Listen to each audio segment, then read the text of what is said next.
How's it going, everybody? Welcome to a new series. We're going to be doing Dyson Sphere Program. For those of you who haven't seen this game, it reminds me a lot of Factorio and Satisfactory. Maybe a little bit of Stellaris too, but not too much other than, I guess, just the space theme from Stellaris.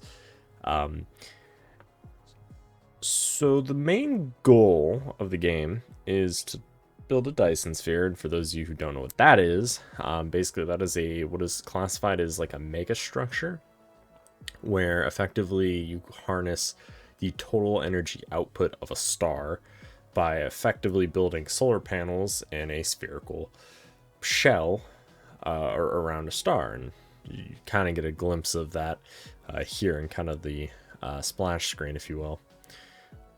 So we are going to go ahead and create a new world. I have played this before, pretty much like I want to say right when it came out. So there has been quite a lot of changes to the game, both balances and just kind of some minor additions to what originally was in here, at least from what I remember. So if you do want to go ahead and play on kind of the same / similar settings, these are the settings I'm playing on: 64 stars, resource multiplier of 1. Sandbox is interesting, right? So it's basically just a mode where, like most other games that have sandboxes, you effectively have unlimited ability to basically do anything you want. And so the standard, so if I go ahead and check this, see how the metadata goes to 0?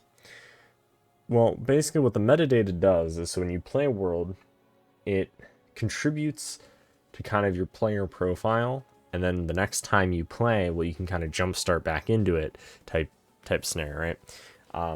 So for anybody who's played a game like Prison Architect or any sort of game that has like a rebirth system, where effectively you hit the end of the game and you basically reset everything, but you get some bonuses to your next playthrough, your next run. And so that's basically kind of how it works, at least from my understanding. And so, I mean, I don't really see. Yeah, okay. Basically, Sandbox, it's loosely creative, but not quite, it looks like. We're going to play with it off. However, if you want to play with it on, by all means, but for the purposes of this playthrough, we're going to play with it off. Our cluster seed is at the top, so if you do want to follow along. And yeah, I think that's pretty much it. So we're going to go ahead and hit start and see where it lands us. So there is some nice audio and some nice graphical things for the game. I really enjoy the tutorial and kind of the little bit of questing that there is, / lore, I guess, to kind of highlight the, I don't know, just to kind of get the player introduced into the system. So it is quite an interesting game. I will say it's a nice looking game. That's for sure. Trying to think what else that I remember from playing. There's definitely, so each world, more or less, in a solar system you can use to better your Dyson sphere in a way. So one way of doing that is basically you start out on a single planet, and eventually you grow to the entire solar system, and eventually the entire star cluster. So you do scale up kind of dramatically. I don't know how long it will take us to get there. In my single player playthrough, I didn't really go too far. I mean, I got to building the shell and a couple other things, so we'll have to see. Plus, they have changed some balancing and some other things, so I don't know if we'll get there quite as quickly or if we'll get there faster than I did in single player. But, well, this is single player as well, but we'll see kind of how far we get. I did turn off some of the tutorial hints and things, So if you do want to experience those, you'll probably want to go turn those on as well in your settings. Actually, they are on by default. So if you are playing this game for the first time and watching along, awesome. The settings will all be on by default. Yeah, so let's get right into it. So there are some nice little tutorials. So if you press G, and it basically brings up your guidebook. And so all the little hints that come up on the right hand side, you can go through and read through kind of the lore, right? Your background. Why are we doing it? And then highlights, okay, well, what is a Dyson Sphere? So I will say I like it from that perspective. And then just kind of how to play a little bit. So as these pop up, you can go ahead and X them out and they will show back up there. And that again is G for the default keybind. And so then you got some things here to move around. You go ahead and go like that. And then go ahead and you can automate some things if you will. Basically, I'm having my guy disassemble, and you can see that with this orange outer wheel as it decides to disassemble things.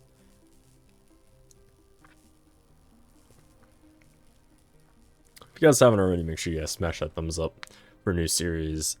If you guys have any questions, comments, or concerns, leave those down below as well.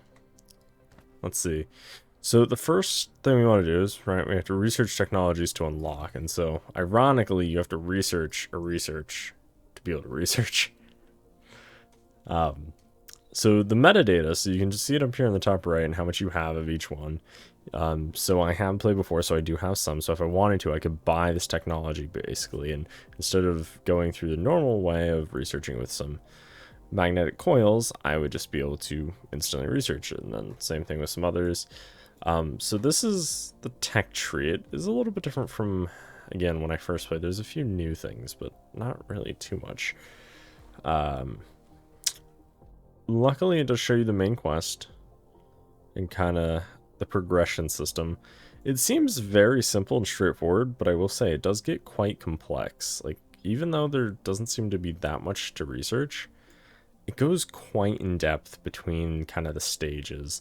And so you can kind of think of it from a vertical standpoint, right? So you move horizontally, but you also have all these texts on the vertical of the main quest, right? So we'll hit the electromagnetic matrix, but then we also will have basic logistic system and say electromagnetic drive down here.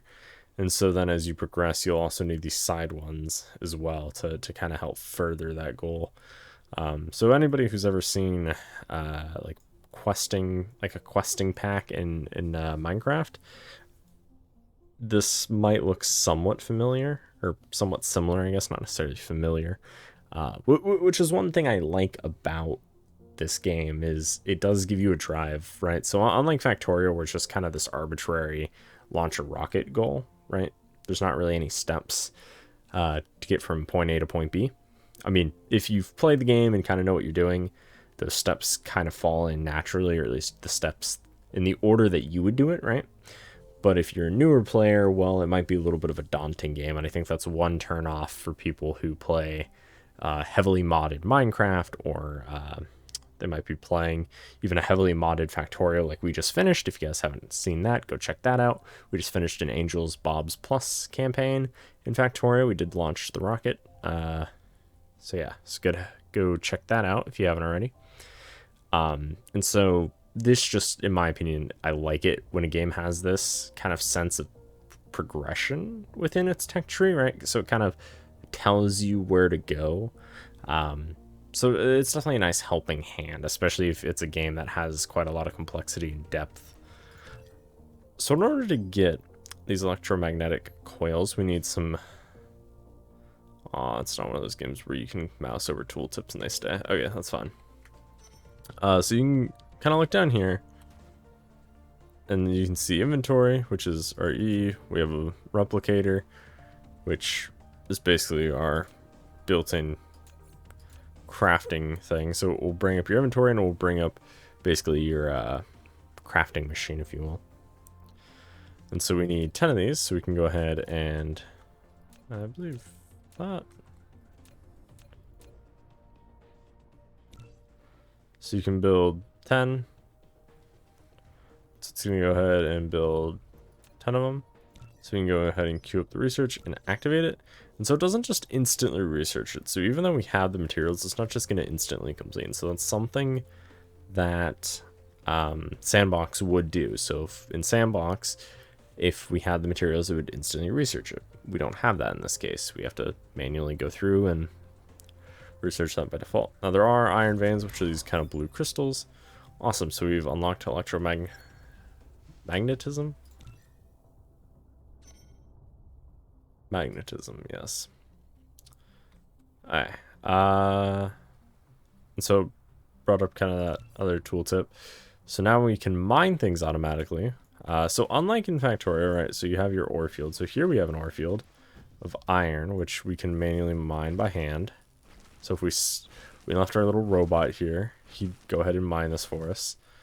But as you can see, it's not very fast, nor is it very efficient. So what we can go ahead and do is down here we have a gathering, so we can build a mining machine. So you can see how much it will produce per minute, which actually that looks new. I don't remember that being on here.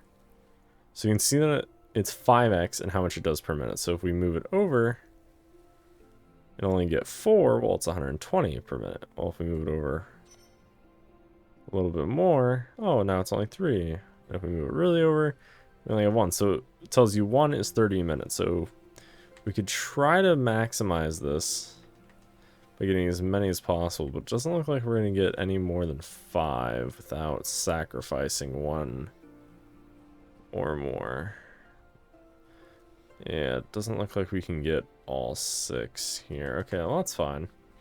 So we'll just do 5, and then we'll do maybe another one, or maybe do 1 right here, and then 1 like that. Alright. Lack of item, but yeah, that's just to construct it. So then, of course, here it shows you how much there is total that this miner has access to. And in this case, it's 55,922. And then, but we need to power this thing. So how are we going to do that? So there's a few different ways you can power things, but to start out with, all you have access to is wind turbines. And then you can use Tesla towers to basically transmit power around. So we're going to go ahead and we need a pretty sizable area to put our power. So I think for now we'll just stick it over here. Doesn't really matter. I will say I like the grids.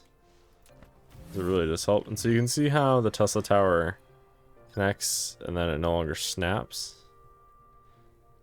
So we put that there. Alright.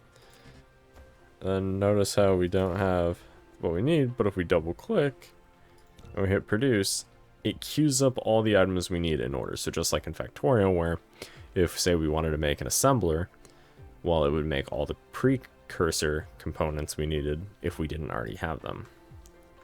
So we can go ahead and then select this, so we can pretty much put it wherever we want. We'd say put it here. These basically act like our power poles, and so now that this has power, it's going to go ahead and mine. It does have an internal inventory, and so that's going to be here. And so if we want, we can go ahead and click, and it will collect it. There's also an alarm, so we can turn these on or off for machines as needed, and basically it just allows us. It effectively acts like the bottleneck mod from Factorio, so it just effectively allows us to know, hey, are you working? Are you not working? And it's nice on the small scale when you're only on one planet, but as you start to kind of expand your I don't want to necessarily say factory, but I guess your project. I don't know. I'm gonna call it a factory. As you expand your factory, right, to build your Dyson Sphere, it becomes a little bit harder to micromanage a single machine like this. But while you're on just one planet at a time, it does become something worth noting to be able to use. So as you can see, a few more tooltips have now popped up. So some new tutorials have popped up. And again, press G brings up your guidebook and any of the ones that you might have X'd out or you might have missed or you need a review. They're all here. So this popped up. This is new. I don't remember this. It might have been there, but I don't remember it when I originally played. Basically, it shows your milestones now. And so there's certain points. I guess we don't need to be in construction mode anymore. So there are certain points in the game that you'll hit, and as you can see, milestone, wind power. You've built your first wind turbine, mastering the most basic, yet arguably the best power generation technology. Not necessarily. It's great, but they take up quite a lot of room, and they don't generate a lot of power. I don't know what the current like balance slash meta is for building power, so we are going to discover that kind of on our own. But hey, we'll kind of see where it goes. So now we have ore, and so we want to look at our technology and see, okay, well, where's the next point? It wants us to look at upgrades. So you can upgrade your mech quite a lot, as you can see here. There's, well, let me rephrase. The top section are your mech. The bottom section are your factory, which I feel like should almost be broken down more, and there's kind of just some arbitrary universe exploration up here. I'm not necessarily a fan of how this is laid out, but it is an alpha, I suppose, like a pre-alpha, as most games today are. And you can see on the right-hand side your current mech stats, basically, and so as you unlock things and research things, these will change, and so it helps to kind of quickly say, okay, well, Dyson Sphere node latitude upper limit is up 0. Okay, cool. Or my mech fuel power is 800 kilowatts. And so then when you click on one, all the text, it tells you their level, it tells you kind of what it unlocks, and it also tells you the different things. So first up to on this planet is the first, I can't read. The first step on the planet is the first step toward universe exploration. Everything is strange and fascinating, right? So it gives you these kind of little tooltips that you may or may not read. I always find them interesting. That, you know, somebody wrote them. I want to read their work, right? And so as you can see, it levels up, and you can see the requirements. So these are cubes. So these are basically beakers, right? You'll probably hear me call them that, or science cubes, just because I just came off a Factorio playthrough, and that's kind of what I'm used to when I see science in game is beakers. Again, Factorio, I've played so many hours of it at this point that anything science related is just a beaker, especially if it's multicolored like this.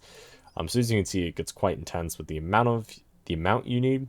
So unlike in Factorio, where it's just a pure like weird multiplier thing, right? So in Factorio, your science is you'll have a technology, and you'll have the total number of cycles you need to run, right? So each cycle might need 2 red beakers, 2 blue beakers, 2 green beakers. But then each cycle might take a different amount of time. So one technology, the cycle might be 30 seconds, but another cycle, it might be 30 minutes. But in this, it's just a flat, you need this many, and you can see that here, is so it's 1800 hashes, which basically equivalent to a lab 30 seconds workload. And so I will say, I like that it tells you that. So it does tell you the time it will take. So if you had all of these things to research this, it would take that many seconds. So it does tell you time, which is nice. So as you can see, we can upgrade power, we can upgrade the frame, basically move speed, how much line inventory capacity. We can see construction drones, mass construction, right? So this basically allows us to blueprint. Same thing from Factorio.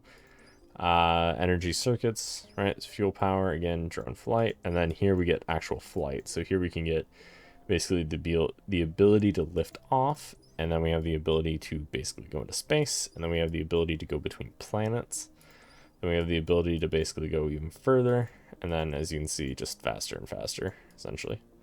And then here we have solar sails, vertical building. So unlike in Factorio, where, and again, I'm going to make a lot of these comparisons now. I want to be upfront about that with Factorio.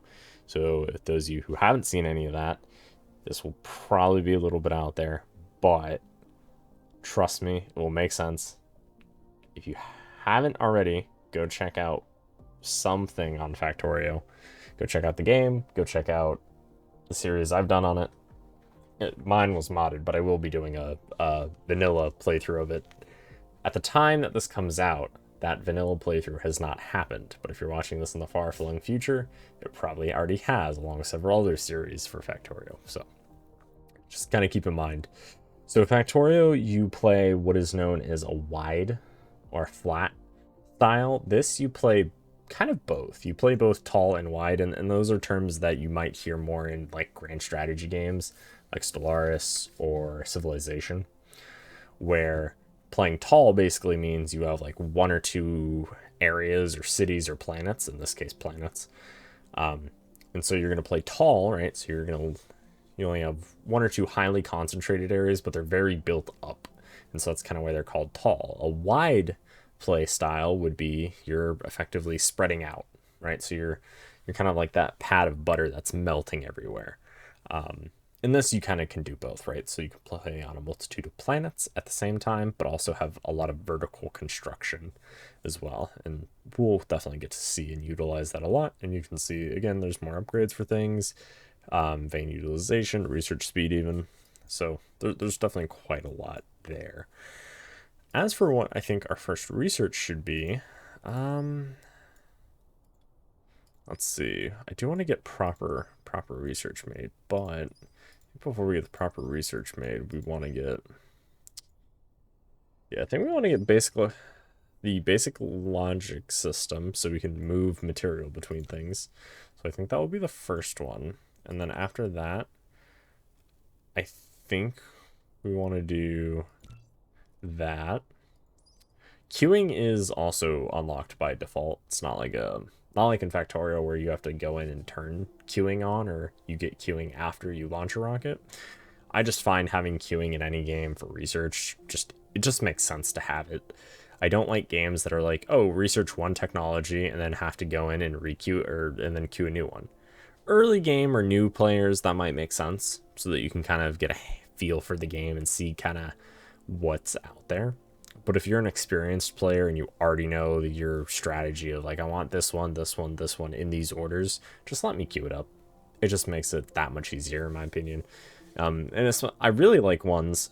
So for instance, say we did this, I like ones that I can just drag or have the ability to prioritize this one, right? So if I click this one, or the one we just queued, right? I want to be able to somehow prioritize this without having to cancel the other ones, right? So if I want maybe move it up, like, oh, move this to 1 or research this now type. There's not, from what I can see, other than just canceling it with a right click. If there is a way for me to reorder, please let me know. I don't have a lot of experience in this game, but I have enough to hopefully not entirely lead us astray. Now let's go with crafting. Can I like queue? Oh no, we can queue quite a few things then. I suppose let's just queue the rest of these, huh? That will be all our first tier done, and then we'll go from there. Does it let me queue? It does let me queue. Okay. We'll take a look at the next set once we get kind of all the tier 1s done. Alright, so now we have a bunch of things queued up. So we need to check, okay. And as you can see, if we don't want if we don't want it to use material from our inventory, in this case, because maybe we want the gears and we want the circuits in our inventory to not be used, because maybe we're saving them for something. But if you do want to use your inventory, then we click use inventory items and we'll use them out of your inventory. So we can go ahead and take a look at our replicator, click on items, and we can say, okay, well, let's get some gears. So how do we get gears? We need 10 gears, so let's queue up 10 gears. So 10 gears are going to get queued up. And we need circuits. So let's go ahead and queue up. We need 10 circuits. Oh no, we're going to run out of copper. We're only going to be able to make 8 circuits. So what does that mean? We have to find some copper. And where is copper? Are you copper? No. Copper. So our robot will go over there. We told him you can also control him free-handed. But you can also just right-click and tell him to move places. So you can pretty much entirely play this game with just your mouse, which is nice.